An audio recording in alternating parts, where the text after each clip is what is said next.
Imagine for a moment that you're standing way up high in the Himalayas. The air is so crisp, it almost crackles.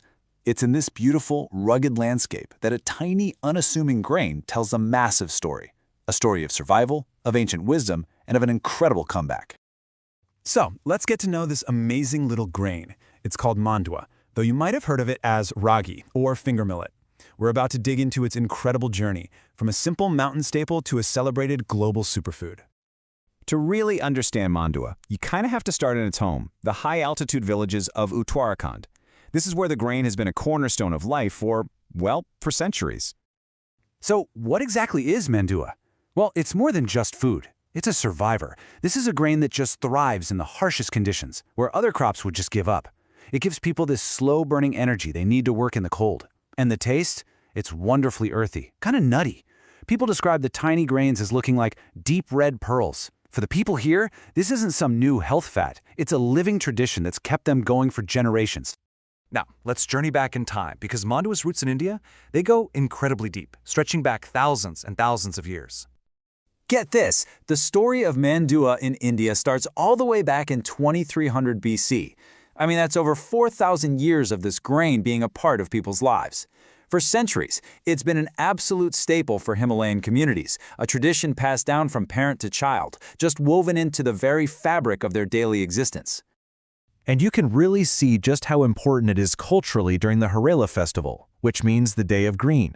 On this day, families ritually sow Mandua seeds. It's this beautiful tradition that's part seed quality test and part prayer for a good harvest. It really symbolizes hope and that deep bond between the people and their land. But despite this incredible legacy, Mandua's story took a really surprising turn. For a while, this powerful grain was almost lost to time. So what happened? I mean, how did a crop that sustained communities for millennia just fall out of favor? It's a classic story of changing times, really.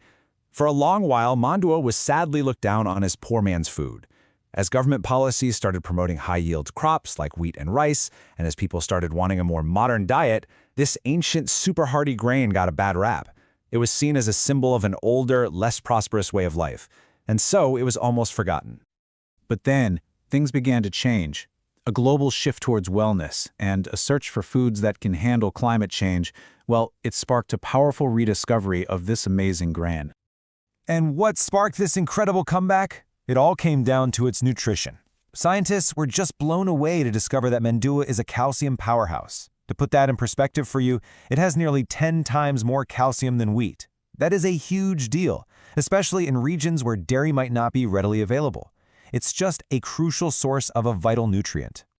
And the benefits just keep coming. I mean, look at this. It's packed with amino acids and fiber, which is great for helping manage things like cholesterol and diabetes. And this is amazing. It even has natural relaxing properties, so it can be helpful for things like anxiety and insomnia. Who knew? All of this, its unique heritage, its superior quality, it was all officially recognized in late 2023. Uttarakhand Mandua earned the prestigious Geographical Indication, or GI tag. Think of it like a legal seal of approval, protecting its unique identity and tying it directly to its Himalayan home.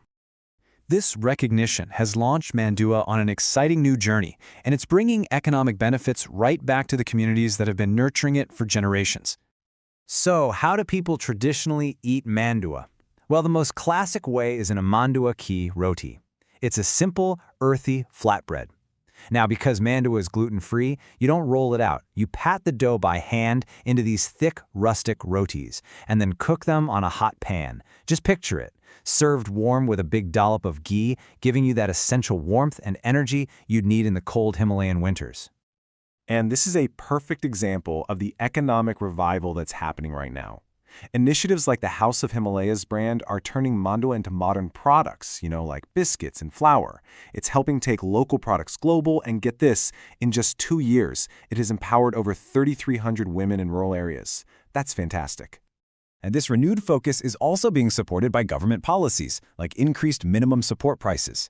It's finally ensuring that the farmers who grow this ancient grain are reaping the rewards of their traditional knowledge. Just like the Chief Minister said, the positive results are now becoming visible. The journey of Mandua from a forgotten grain to a superfood of the future is truly inspiring. It really makes you wonder, doesn't it? What other ancient foods are out there, just hidden in plain sight, waiting to be rediscovered, holding the keys to a healthier and more sustainable future for all of us.